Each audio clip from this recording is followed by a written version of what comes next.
Shigaraki versus Mahito. The symbol of fear versus the human disaster curse. He's Wiz and I'm Boomstick. And it's our job to analyze their weapons, armor, and skills to find out who would win a death battle. Tenko Shimura was just a sweet, shy boy who loved superheroes. But sometimes the hand of fate can't abide sweet shy boys. Ruthlessly beaten and abused by his hero-hating father, Tenko pushed beyond his emotional limits until he activated his inherent superpower, or quirk. It wasn't something cool like flight or super strength. In his terror, he accidentally killed his whole family. Well, except for dear old dad. That one was intentional. Tenko wandered the streets alone, silently begging for someone, anyone, to help him. If only a hero was there to save him. But instead, the only open hand he found belonged to the devil. All for one. The greatest supervillain in history. He took Tenko under his wing, feeding a hatred of everyone and everything, and grooming him to one day lead his league of villains in destroying hero society. With that came a new name, Tomura Shigaraki, and an absolutely nightmarish quirk, Decay. It does what it says on the tin. Anything Shiggy touches with all 5 fingers turns to dust. The perfect power for someone who just wants to destroy. Pretty menacing, if not for that dorky-ass costume. I get it, hands are his thing, but come on, they just look so dumb and fake. Oh, those aren't prosthetics. Those are real hands from his family that he killed, attached to his face, and explicitly commanded to be left there by his mentor so that he would never forget his rage. Okay. While his use of Decay started off relatively weak, it rapidly increased in power and range as Shigaraki came into his own. Decay isn't even limited to whatever he's touching. Anything that touches something he's decaying also decays. Spreading like an all-consuming miasma that can wipe out anything from an enormous tower to an entire city. If Decay reaches you, your only hope is to isolate the body part that is disintegrating before it gets to something vital. After years of training with the greatest supervillain of all time, Shigaraki was finally put in charge of his own team with one mission. He must kill his master's rival, the #1 hero, All Might. Only to fall flat on his face. Shigaraki was a terrible leader, quick-tempered, short-sighted, and, well... Cringe! Oh, he's just so cringe. He uses gamer lingo unironically. He whines like a baby when things don't go his way. He's the kind of guy who would say normie in real life, in front of normies. But they say defeat is the greatest teacher of all. Only through struggle could Shigaraki manifest his dark conviction. Right as All Might's new protege, Izuku Midoriya, was coming into his own as well. These two rivals, the inheritors of their master's blood feud, would push themselves past their own limitations. Especially when All Might and All for One double KO'd each other, leaving Shigaraki to lead the League of Villains all by himself. And with the stakes higher than ever before, Shigaraki stepped up. He personally battled the monstrous Gigantomachia for a month and a half straight, and conquered other villain organizations to create the Paranormal Liberation Front, thousands of new soldiers for his personal army. All to impress All for One's personal quack, Dr. Yiiiko, who spent months. Low-key, bro, I just thought about it. Imagine really having beef with a nigga so much that you don't care how long the time passes by. It don't matter how much time passed by. You still want the fade, bro. Like, say you fight a nigga in like elementary or something, right? Elementary. And then you catch that nigga at a Kroger, you're 23. That nigga still want the fade. It's like, damn, bro, you really had this beef for so long, bro. It's like, how much hate do you have to harbor in your heart to hate a nigga for a month? To beat his ass for a month? Months upgrading Shigaraki's body to make it more like his sensei's. It might have been constant agony, but Shiggy went from Chud to Chad. Ujiko's experimentation vastly increased Shigaraki's strength, speed, and durability, enough to match and surpass even All Might's absurd power. Sharing All Might's power between them, Deku and Bakugo were able to punch an island-sized hole in a cloud that reached 24 miles into the sky. We've calculated that before to be nearly 80 million megatons of TNT, almost as much as the meteor that wiped out the dinosaurs. And Shigaraki can now move fast enough that his body produces hypersonic shockwaves and can even catch laser beams. And he's tough enough to survive Star and Stripes Intercontinental Ballistic Cruise Punch. Now the new name for my penis. Move over, gigantic Omega Storm. Anyway, it also made a blast so big it showed up against the curvature of the Earth. Though he might seem invincible, when Shigaraki's body is pushed hard enough, he will evolve into a state of uncontrollable power. So Decay became? Oh shit, more hands! Shigaraki can spontaneously generate flesh into existence, seemingly oceans of it in an instant, whenever he wants. He can even use it as a type of armor to defend himself in close combat. But that's nothing compared to Ujiko's greatest gift. Shigaraki wanted to be the new All for One, so what better way than the old man's quirk? All for One's quirk, All for One, allows its user to steal and store quirks with just a touch. And All for One has hundreds of them stored up, collected over the years. Each quirk is connected to a memory of its user's essence in the form of a spirit, a vestige. Kinda like a piece of their soul. They exist in this kinda psychic world in Shigaraki's body and can even act as a spiritual defense should it be invaded. And with those vestiges came quirks like super fast healing, air blasts, radio waves, flight, telekinesis, teleportation of others, and the ability to track foes. He can even combine multiple quirks together, like in this big-ass electric Kamehameha. However, any vestige stolen or destroyed will also remove that quirk from Shigaraki's repertoire. They're also Don't talk about my King Goku like that. You gonna skip a little bit, I ain't gonna lie, because I'm tired of hearing them glaze this guy. Match face, Mahito. Oh, I've had people tell me I've become a human disaster curse when I've had too many mojitos. Mahito is one of the deadliest beings to ever afflict mankind. He's no mere mortal though, but a cursed spirit. Innumerable spirits exist, weaker or stronger depending on the amount of anxieties, jealousies, hatreds, and fears humans feel about them. Like the fear of locusts, kinda weak. Or the fear of smallpox, getting stronger. Or the fear of fire. Oh, goodbye, Tokyo. So it follows that mankind's fear of itself would be extremely powerful.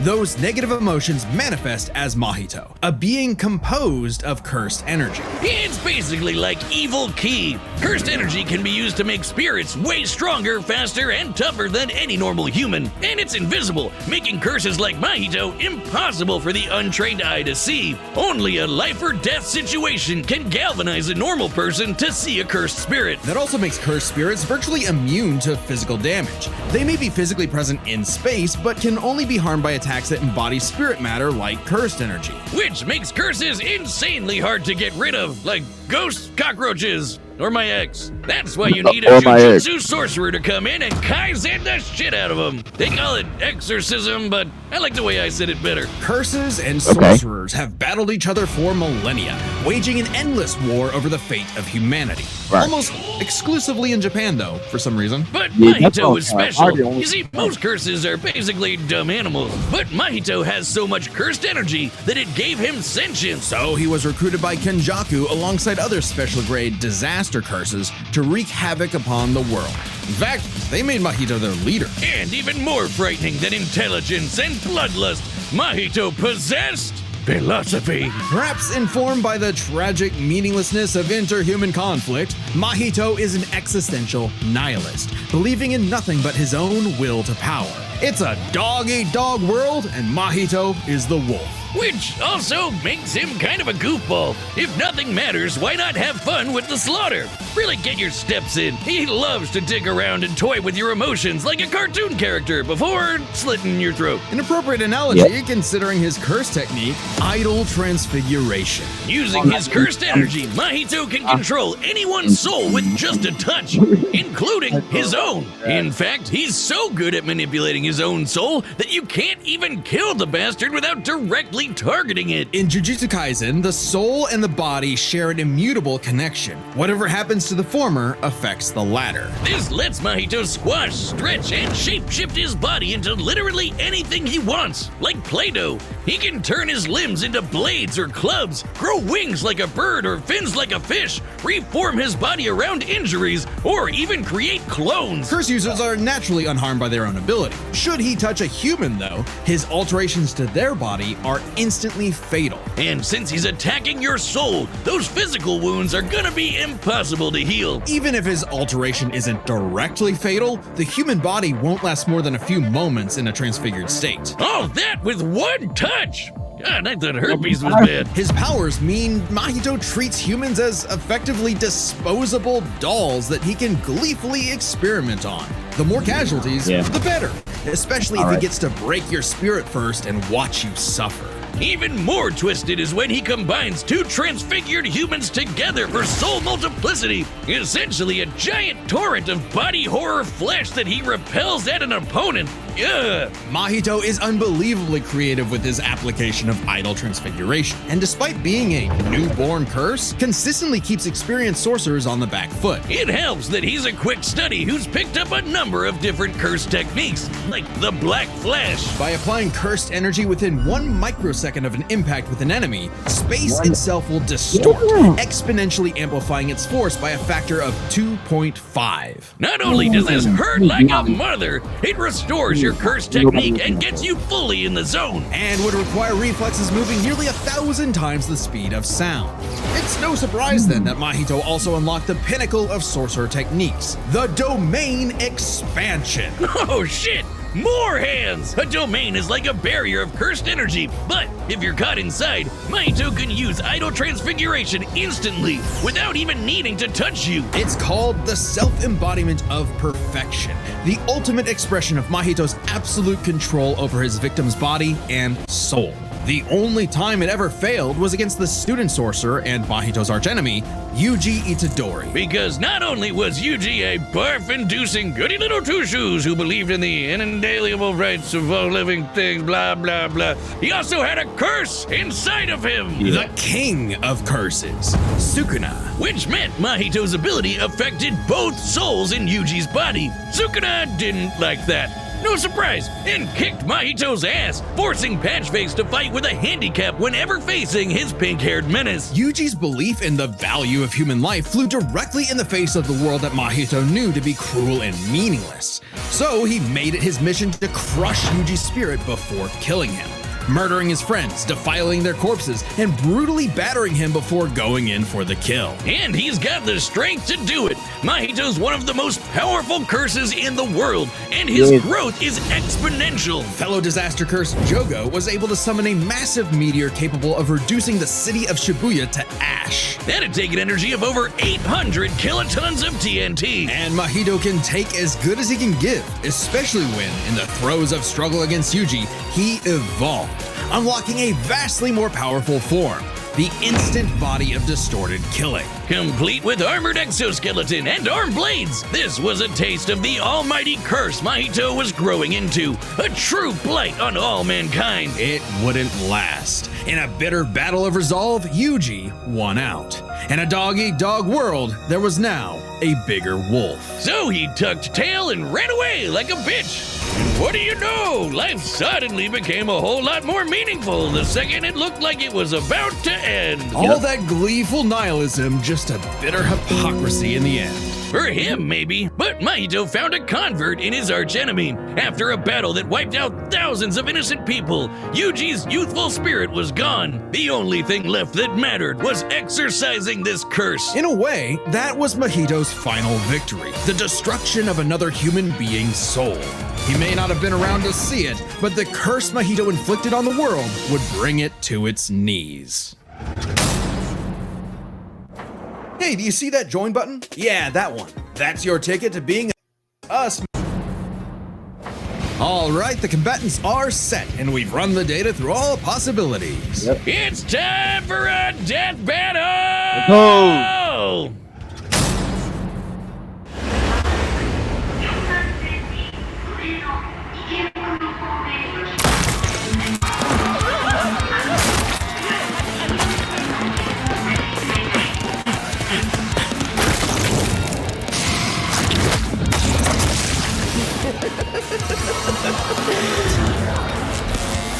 I'd heard of a powerful villain stalking these parts.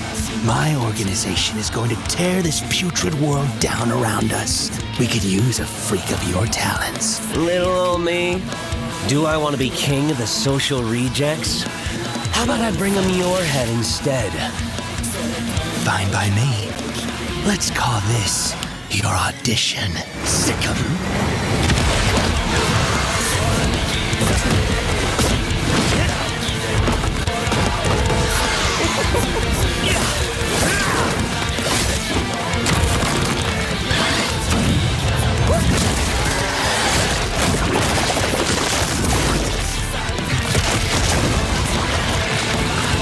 Game over.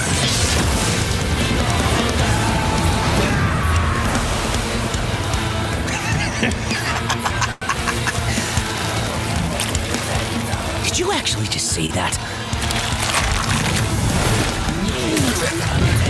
God, how lame!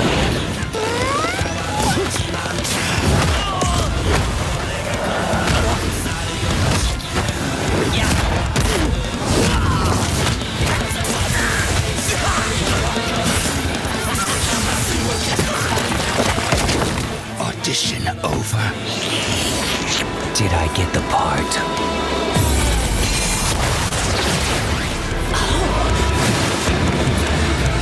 Decay!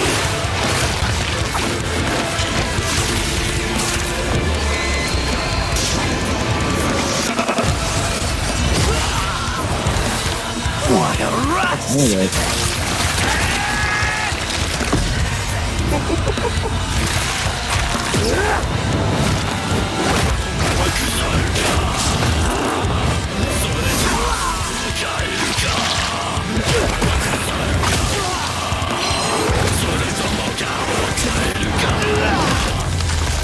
That all you got? Domain expansion. Ah, no! I knew this was gonna happen. I can read your soul. You're just a scared little boy whose daddy was mean and wants to make it everyone else's problem. Grow up.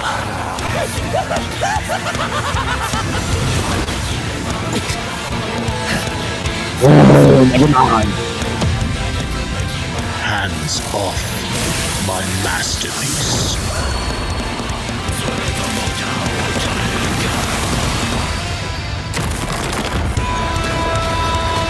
I felt your soul too. You only hate humanity because you were born that way. Oh, Totally random. I hate them for a reason.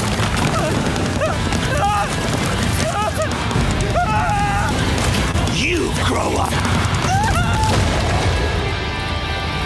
I don't know. KO! What did I say, Wiz? Like a bitch. With their complex power sets, this match was a puzzle to figure out, which is why we're breaking it down to 3 categories: physical stats, survivability, and their powers. But first, let's address one thing. Could Shigaraki even see Mahito? He's an invisible curse after all. Cursed energy and quirks are notably different, and Shigaraki wouldn't be able to see curses normally.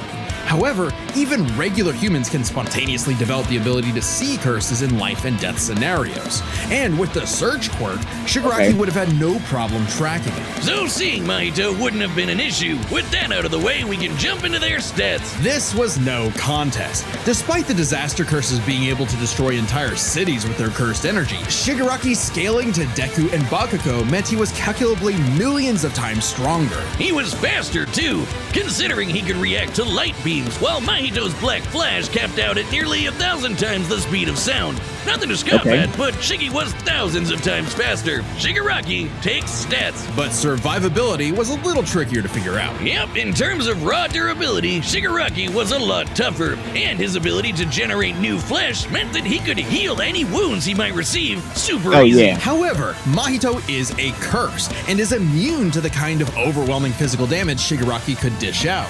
Not only that, Mahito's regenerative ability via idle transfiguration meant that he'd come back from anything short of spiritual damage. Considering Mahito's unique curse body, he should actually get the edge in survivability. Which presents a crucial question. Could Shigaraki even kill a curse like Mahito in the first place? Or would Mahito's unkillability give him the time he needed to eventually Right. put Shiggy down with Idol Transfiguration? It all comes down to their powers. Shigaraki had a lot more variety with all of the crazy quirks All For One had collected over all the years, but none that we know of could properly kill a curse. That didn't mean Idol Transfiguration was a surefire bet either, though. Of all things, Shigaraki's vestiges served as a spiritual shield from the effects of Idol Transfiguration. The fact that Mahito could not avoid targeting Sukuna while attacking Yuji meant that he couldn't target specific souls inside a person. And Shiggy has hundreds of soul-like entities inside of him. Sure, each one down means he loses a quirk, but that's more than enough time to land a single hit with Decay, especially considering how much faster Shiggy is. And Mahito has no way to defend against Shigaraki's that's primary quirk. Decay has affected spiritual beings in the past. Again, vestiges. In fact, he was able to damage